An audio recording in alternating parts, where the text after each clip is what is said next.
Yo, hustlers, what's good? Welcome to another episode of HustleTalks. Today we've got one of the top hustlers in the UK, one of the top young hustlers in the UK, who's really been making moves in the music industry. So we're not going to get much into the whole introduction from ourselves. We're going to let him do the talking. So welcome to the show, Mr. Marcus Darryl. Hello guys, my name is Marcus Darryl. I run RisingTalents, which is an online platform that showcases talent from singing, dancing, rapping, and so on. Right. So we've got Marcus on the show here, and I've seen him grow from something which was very, very small, and it's grown tremendously. I want to make sure that I ask Marcus all the right questions, and I think it's really important that we have him on the show, so we might as well get the most out of him. So, Marcus, what I really want to know, right, is that you obviously started Rising Talents. First of all, tell us why you started it, right? But also, what was the intention then, and what is the intention now? So sort of give us like a little journey as the nutshell as to what it's become and what you want it to become.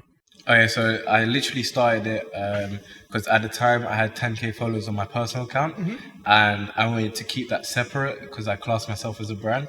So instead of just posting it on my personal page, I decided to create Rising Talents. So when I started it, it was just me posting my friends. Then I started seeing the views started going up, and then people I didn't know started sending their videos in, and it just grew from there. Have you come across anyone, and I know you have, but has there been anyone that's grown massively because of you? There's been many people, such as Darryl, he came second on The Voice, and even performed for the Queen. Morgan Connie Smith, who was on Britain's Got Talent, now she's signed to Columbia Records, and many more. Damn, and I wanna talk more about you, right? So something that really fascinates me is your ethnicity, right? I'm not sure how many people bring this up, but if I'm not wrong, you're Ghanaian, Russian, and Algerian. No, Lebanese. Lebanese. Yeah. My bad. So, how does one even get such a tropical mix? Basically, my mum's half and my dad's half. Of which? So my mum's Ghanaian and Russian, and my dad's Ghanaian and Lebanese. Okay, but and so do you have a Ghanaian name? Nah. Wait, Cash, you reckon we can figure that one out? So wait, what day were you born? Sunday. You know what that is? I think you might be a Kwame or Kwame. You might be a Kwame Darryl or Kwame Darryl or something. But no, it's very, very interesting. Yeah. Okay, business tip of the week, guys. Now I'm really excited to share this one because I'm a massive fan of this. It's something that I deployed massively over the last couple of years, and I want to share it with you. And it's patience, guys. Patience pays you in mass amounts. I kid you not. When you're growing a business, you want to be massively patient, right? Simply because it's the long game that you guys want to be playing. If you guys start a business tomorrow and you guys get your company's house registration, woo, great excitement. Now that you're registered and whatnot, that's not you starting a business because you haven't actually made a transaction. You haven't made any money right now, right? And it might be that you don't make a single dime until 3 years. And all you're doing is just spending on making sure that your business happens. But if you're not patient every day, you're going to hate your life as an entrepreneur or a business owner because you're going to be like, when is the money going to roll in? And you're impatient and you're not playing the longer game. When you start a business, you want to put yourself in a position of where you're going to be in 5 years' time, or 10 years' time, or 15 years' time. The patience part is the ultimate concept here. And once you grasp patience, you've won ultimately, because no one can tell you anything about your business as to, oh, Lizzie, your business is too slow.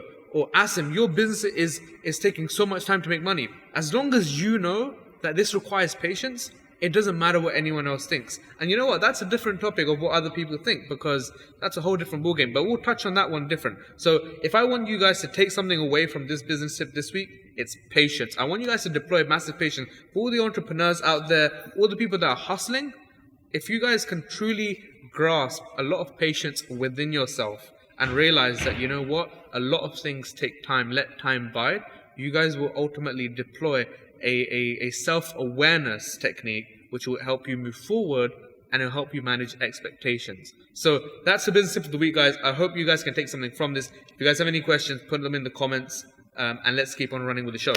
So Marcus, I've been meaning to ask you this one question, right? Because I know running a social media page has its own like obstacles, right? So what has been your obstacle so far in your I'll say the biggest obstacle was when the account got hacked. So literally one day I was having a shower, I started getting like calls on calls, like it was interrupting my music as well, so I was getting a bit angry. So literally it just started getting annoying. So I picked up, I was like, what? And then they were like, the page has been hacked. I was like, what do you mean? And then literally I had like soap in my eye. I was like, I'll call you back in like 2 minutes. So I literally I finished, because normally I stall when I take my shower. And I like to enjoy the music, pretend like I'm some star. The real question is, are you listening to the Rising playlist? Of course I am. Of course. The Rising playlist. No, I actually do. Like, oh, really? Honestly. But back in the day, I didn't have a playlist. You didn't have a Rising playlist? It was just random music. But, so literally, I got out, I saw that the name's been changed. It changed to something called Upwave Music. Oh, shit. And I was like, hold on, what's this about? And then I actually typed in Rising Talents and I saw they had the name. They didn't have the account, but they had the name. Okay, yeah. So how did you overcome that? So literally, I just changed the name to Rising Talents 1, and I could have given up then, but I decided not to. And I saw, like, because of the name change, it actually helped me gain more followers. Okay. And yeah. So what's like your vision from now until like say next year or next 5 years for Rising Talents? Literally to get things done. Like for example, YouTube series coming up in 2019. Okay. So at the moment, I'm just in like the planning stages and stuff. And yeah.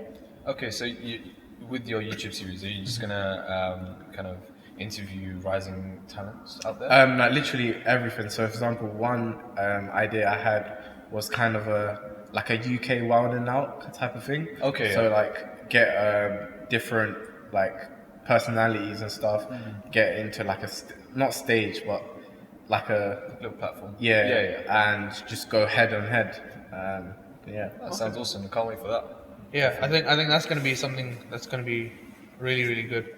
So in today's Hustle Talk, we're going to be talking about environments and the changing environments. Now, this may come across as something that, instantly you guys might not understand what I mean, but what I mean by environment is specifically the people around you and where you're based and how that impacts you as a person, but also how it determines your level of success. Because what we've often seen is that the environment that you're in and the people around you can really change the way you think and B, what your actions are.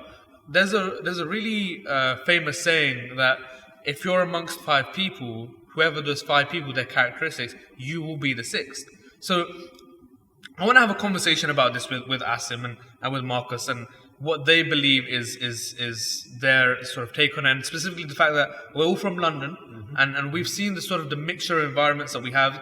I mean, if you're in central London, if you go around Liverpool Street or the area of Bank, you see there's a lot of bankers and there's a lot of professional people there, right?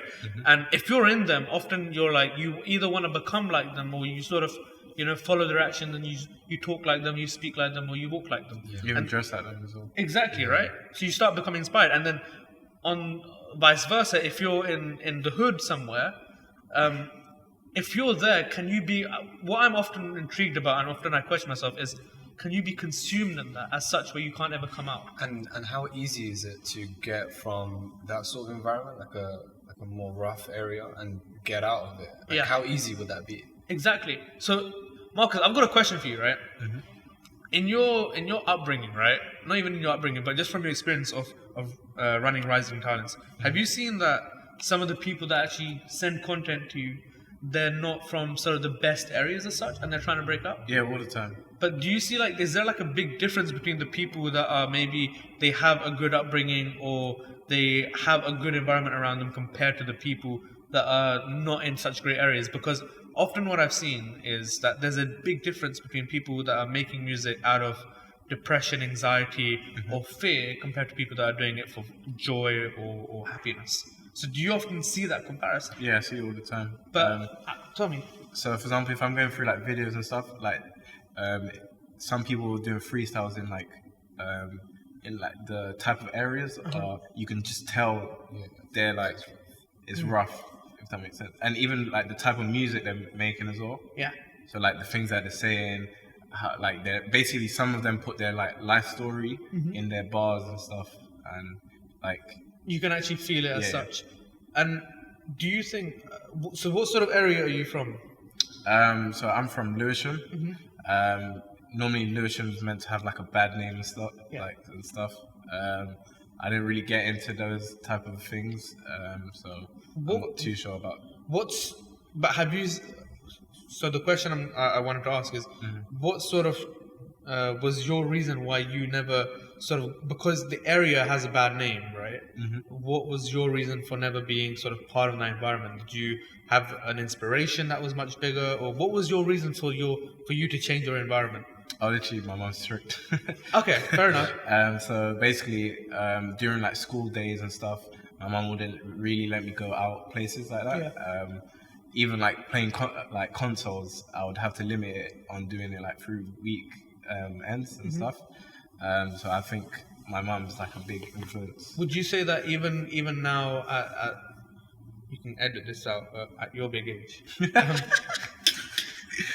But I think, but at your age right now, do you think that is still a strong influence upon you? Yeah, I don't really tend to like going out. For example, like if just go out doing nothing on the streets, like I want to do something productive. Yeah. And yeah. But do you think, and Asim, you can sort of involve yourself in this, who you rub shoulders with often can determine Yeah, who you become? As you are saying, like the people you like chill with. For example, if they're coming from like a bad background and stuff, it can rub on you. Yeah. And like they could change, but then you can't. Like you might not change. If that makes sense. And do you often try to distance yourself from negative energy? Yeah, all the time. So has it been like one of the things is as you were growing up, as you think you were becoming more mature, you had to let certain people go in your life because they weren't really they weren't kind of good for your journey, for your success. Yeah. All right, fair enough. But do you has that happened to you as well, Asim? Oh such yeah, where- 100%. Like I've had to sometimes in life, when you kind of take a separate journey, separate course in life compared to your friends, you'd have to like kind of drop away from all of that sacrifice. stuff. Yeah, you'd have to sacrifice them because you're born alone, you die alone. So you're gonna have to do whatever you have to do to get to where you want And to that's be. real, man. For real. See, I've always thought of it, right, that the changing environment is one thing that completely goes hand in hand with sacrifice, right? It's like when you're changing your environment, you're often, more times than not, you're coming out of your comfort zone because you're so used to that environment. And so when you step out, you sort of sacrifice that, which is often a lot harder for people. So if there are people watching this that feel as if they feel trapped in an environment, I think Marcus puts it well that it is possible to come out of it, but I think you've got to understand that there are a lot of things, there are a lot of factors which can help you come out of it, but ultimately it's the people that you surround yourself with. Would you agree, Marcus? Yeah. Yeah, it goes with that quote. You're the average of the 5 people around you. Exactly. So in this segment of the show, we're going to be discussing a latest article that's come to surface, and it's heavily related to our guest speaker. So in this segment, in today's episode, we're going to be discussing how grime has been commercialized and whether that's a good thing or if it's not such a good thing. The article by The Independent stated that that ever since people like Drake and Kanye West, they've seen grime becoming popular, they've taken a liking to it and they've made it more commercial. We've seen that the likes of Drake and Skepta come together and create a beautiful collaboration, and it's become something that a lot of people based in Canada and in the United States have started to like. But we want to discuss with Marcus what his opinions are, whether it's a good thing for the grime industry or whether it's not such a good thing considering the fact that once grime music was giving a voice and whether that voice has become evasive. Okay, so Marcus, what do you think about grime music growing and it getting infused with the American culture as well? America realizing that, you know what, grime exists, is being put on the map. Do you think that's a good thing for grime, or do you think that what grime used to be, that whole purpose, that whole soul of it is being taken away and people are not realizing that it was the voice of people in that area? Do you think that's a good thing or a bad thing that grime is growing? I'm 50-50 on that one. I would say yes, because obviously it's gaining a wider audience for grime. So like people in America, like Europe, are listening to grime. But however, it's kind of like, for example, Drake. Like if he makes a song, like a grime song, people in like America, Canada are thinking it's his like type of sound. Okay, and so do you think as such that that's not a good thing because the voice, do you think, is being taken away from them as such? Yeah, you can say that. I think it does shed a spotlight on UK in general and our talent and our own style of music. And it is great as well because then we'll get fans across the world. Because if they collab with artists like Drake, then they'll actually realize that UK has talent and they'll start diving into UK artists and they'll get more fans in general. So do you think, Asim, then that because of this, the actual voice of the artists, right, of what the sole purpose of what grime used to be is still there? Do you reckon it'll always, or do you reckon it will slowly become as such where the UK grime scene will become sort of like all about cars and money and girls and everything like that? I think it's just, I think you just need to like make sure it's labeled in that sense. Okay. So they need to make sure that say rappers in USA don't take the whole grime kind of recipe and try and put it into their own music. They should kind of keep it separate and leave the grime to the UK artists in that sense. Yeah. Okay, that's cool. Look, I think that it's a really big topic, and for us to sort of discuss it all today is it's probably near impossible. So if you guys have sort of any suggestions for this, leave it in the comments what you guys think on this opinion. What we're going to be doing now is we're going to be saying goodbye to Marcus. It's been an absolute pleasure having him. We've heard all the great stories how he started Rising Talents.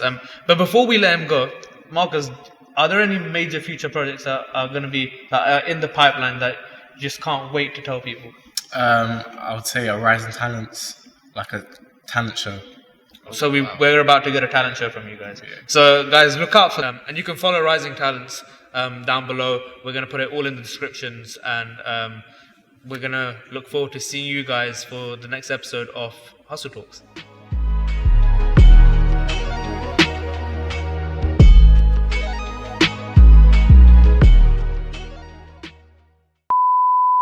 Play that one, because that one was scary when I heard that. That's what I'm playing for him.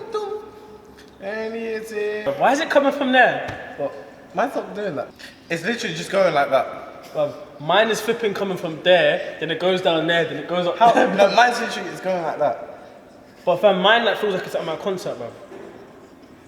I swear to you, I feel like I'm at a concert, like legit. We've been all alone, and around your friend with your boom.